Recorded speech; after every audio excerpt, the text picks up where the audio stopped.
this actually is going to kind of illustrate a little bit more precisely what we were talking about here on the board with counting too many things or not counting enough.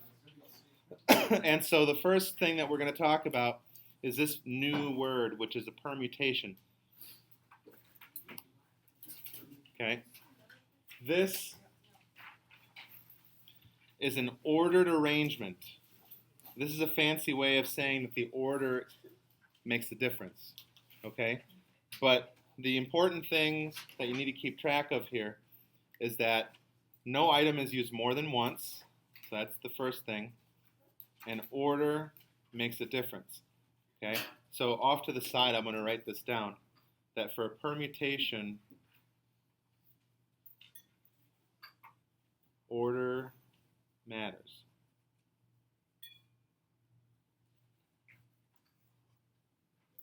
So to illustrate, let's say I have 3 students. Let's go with Anna, Miguel, sure, and Jason. Hell yeah. Okay. If I ask them, hey, can you guys go do me a favor and go get something from this big box that I have sitting in the office or whatever, and bring it over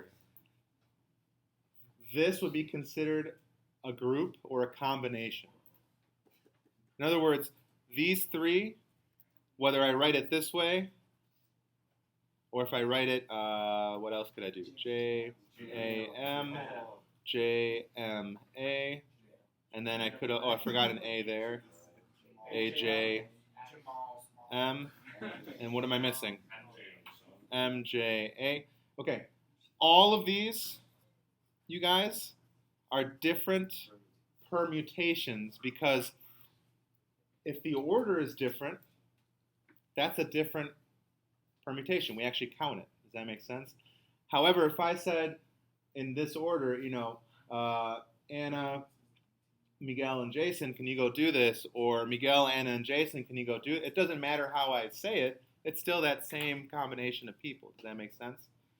So this is going to come in later. When we start talking about combinations, we could even fill it in right now. Combinations is where order doesn't matter. Okay, but today we're going to focus on just permutations. Do you guys understand the key point I'm trying to make here? Okay?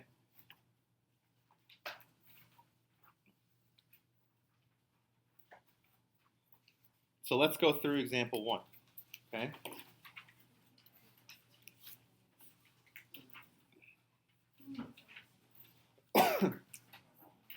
Suppose we have a concert and there's 4 groups or 4 people performing. However, they did tell us the last group is the Rolling Stones. Okay? How many ways can you put the concert together? Well, again, it's all about choices, right? So if there's 3 people that can be shuffled around up here, how many choices do I have for the first opening act? 3. Because the Rolling Stones have to go last, so they can't be part of that selection process, right? Once we pick the first act, how many choices will we have left for the second act? And then, so the total here is 6 different ways to put the concert together as far as who's performing when. Okay? However, if someone just asked you, oh, what concert did you go see? If you told them, Rolling Stones and then 3 other random bands or whatever, it doesn't matter how you say it, you still saw the same people. Does that make sense? So that's a different question in and of itself. All right? Anytime where the order matters, this is the way we're going to go about doing this, and we're going to have a shorter way of doing it in a little bit. Let's try example 2. 7 of your favorite books, we're trying to arrange them in a bookshelf. How many different ways can you arrange the books, assuming that, the order is important to you? Try that out.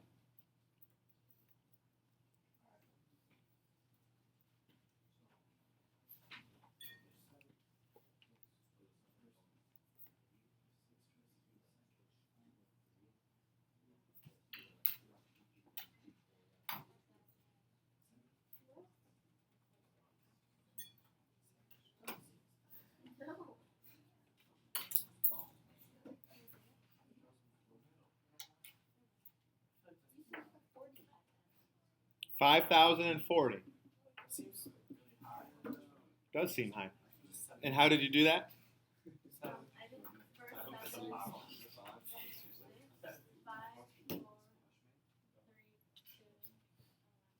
Okay, and then Ryan said he looked at the bottom and knew what the answer was going to be. But hopefully you didn't have to do that. This should make sense to you, right? 7 choices for book number 1. Once that one's set, now that leaves you with 6 left to put in the second spot. Does that make sense? So this is going to be 5,040. And yes, there is a simpler way of writing this. Like if you see how it's going to work out and you're showing your work, you don't have to write 7 times 6 times 5 times 4.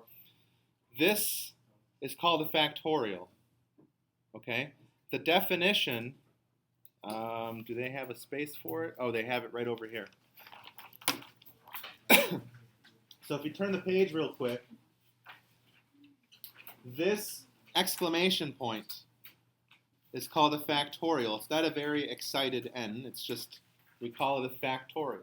And what it means to do is multiply all the numbers starting with N all the way down to 1. Okay, so that's what this notation means.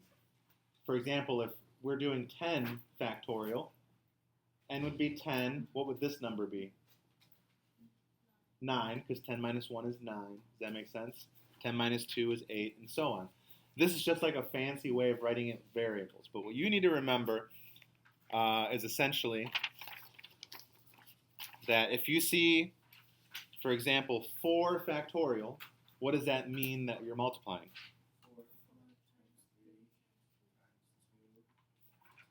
That's it. Yeah. You guys get the idea there? Okay. So next question should be, nobody wants to know how to do it in the calculator? Everybody knows? Okay. Ah, good question. So in your calculator, if you press the math button, you'll actually see an entire menu over here dedicated to this unit. What do you think that stands for? If you go to probability, number 4 is the factorial option. Okay? This right here represents combinations. We'll talk about that in the next section. This one right here with the P in the middle, what do you think the P stands for? We're learning about it now. Permutations. Okay? So we'll actually use this button today. So if you wanted to type in factorial on your calculator, you would press the number first and then go to that option. And then it will do it for you. Okay?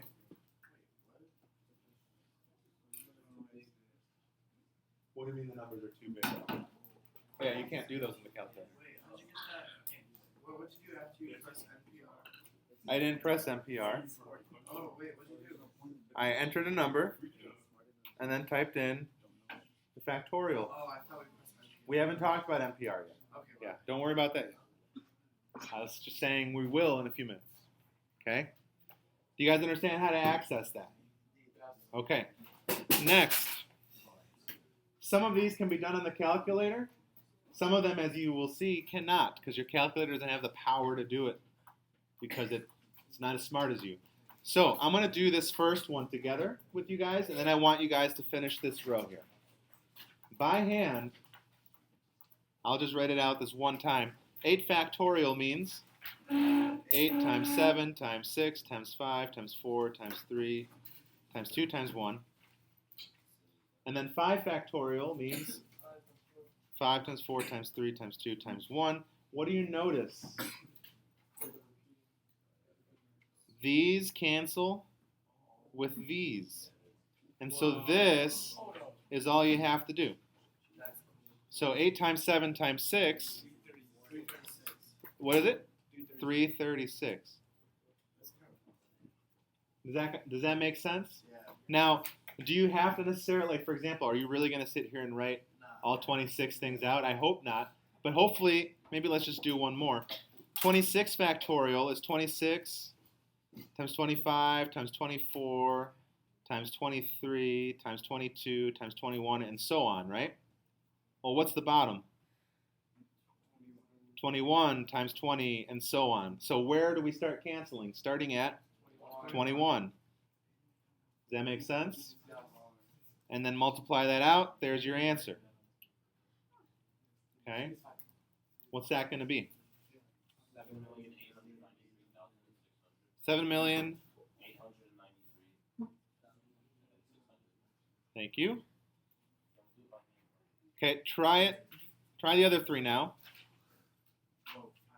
If you try doing this one in the calculator blows up and Wait, we you can't do it. We could like do this without typing in the thing as well. Yes. Like for C, like it's so close together. Right, like I wouldn't, yeah. So I can just do 500 times 4. You sure you mean that? 500 times. It's just 500. Yeah. Oh, that's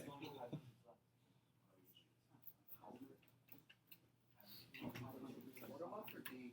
Can we put it as a fraction? Yeah. So if, what happens in the numerator? Well, I got 1/5. Oh, okay, yeah. That's, yeah, it should be 1/5. That's what I wanted to make sure. Answer should be 500, right? Basically from 499 all the way down to times 1 cancels with the 499 from up here all the way down to 1. What's going to cancel here? The 4 all the way down to the 1, leaving just a 5 in the denominator. So the answer should be 1/5. Remember, when you divide numbers out, when you can't, that's actually a 1 that's left. It's just, if we have other numbers there, we don't really write times 1 because we don't need to. But if there's nothing left, there's a 1 behind. And then what's left down here and where?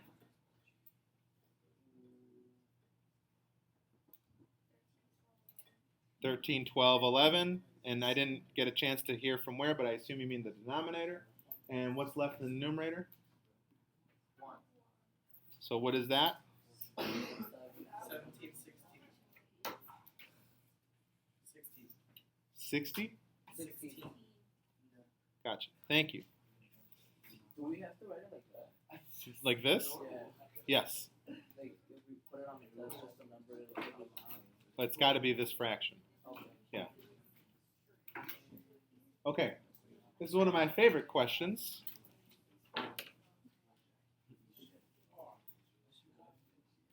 One that I've actually grappled with from year to year. Okay? Go ahead and wait until we're locked back in here, since we're mature young adults. Okay. So 13 players on a team. We're only picking a batting order for 9 players. Okay?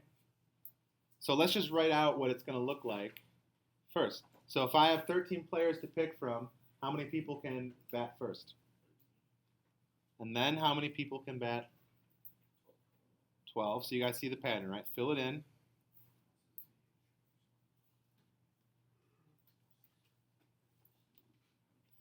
And what does that leave me with? Well, it leaves me with 4 people that are starting on the bench, right? But this represents the number of ways to create different lineups, okay? This, for example, if I have, actually, let's say that this is their jersey numbers, 13, 12, 11, 10, 9, 8, 7, 6, 5, and that's how they're batting. This is, no matter how I rearrange these numbers, it'd be the same group of people. But when they're batting in different spots, they're different orders. Does that make sense? So it gets really, like just switching these two, that's 2 different orders right there, even though everyone else is in the same spot. So that's why the numbers are really, really large. So this brings us to this down here. Because this problem really is the same as 13 factorial, right? Like that'd be the short way of doing it. The problem is that that would only work if I were batting every single person all 13 people, right, were accounted for. So the thing is, I can divide by the 4 people that are not on there, factorial, and that will remove all the extra numbers. Okay? And so this brings me to this formula. Permutations of n things or people or items, they don't have to be things, taken r at a time. Okay? This formula you need to know.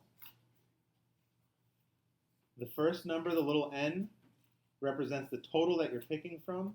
R represents the number of people that you are picking, or the number of items that you're picking. Does that make sense? So in this notation, this baseball problem, if we have 13 people on my team and I need to pick 9 of them to make an order, you would write it as 13P9, okay, and just fill into the formula. So the numerator is going to be 13 factorial. The denominator is just the difference of the 2 numbers, factorial. Okay? You guys with me? Now, do you have to do it one at a time like this? No. Your calculator, if you were paying attention, I think Kyle was the one that was already trying to use this button. If you go to the probability section, you have an NPR button right there. Okay? So if you wanted to do this on the calculator without writing out all the times, you would say, I have 13 people that I'm picking from. What am I trying to do? I'm trying to make permutations. So I go to the permutation button. And then how many people am I picking out of that group? 9. And then we're done. Okay? That is a very large number. What's that? Would you like need this in this situation? Would I need it? No. But are there situations where you need it? I'm not sure what you mean. Like you need to know how many combinations there are. Like on the actual baseball field? No, but like in any other example. Oh, yes. Yes. So I thought you meant do I actually... Oh, no. No. Like I don't say, Mr. Umpire, here's one of my 259 million lineups that I could have to, All right. Any questions on that? Let's try a couple of examples, and then we'll finish the notes. Actually, let's just do one example, and we'll end it there, okay? Read it very carefully.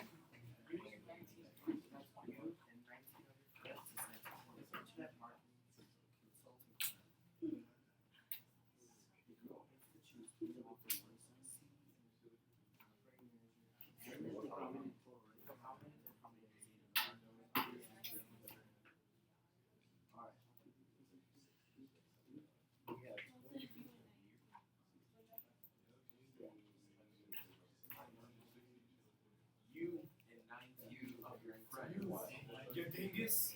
Got him.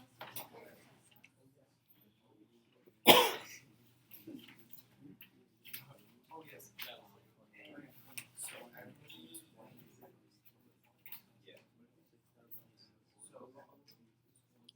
So, how many people total do we have? 20. How many of the 20 people on my team need to be designated as something? Okay. So how do I type this in the calculator? 20. Math. NPR. It's going to be 6,840. 6,840 is correct. Now here's the thing, you guys. This is why I was making such a big fuss about the fundamental counting principle. We could have done it without this, right? This isn't hard to do it without this knowledge. Think back to the whole choices conversation. If I have 20 people on my team and I gotta pick a CEO, right? How many choices do I have for the CEO? 20. Once the CEO is designated, then I have 19 people left that I could pick for the operating manager. Once that person's designated, that's only 18. This will also get us there. Okay? And this is where people start getting confused because there's going to be 4 or 5 different ways to do a lot of these problems. And then It's good to know how to do them every possible way. All right?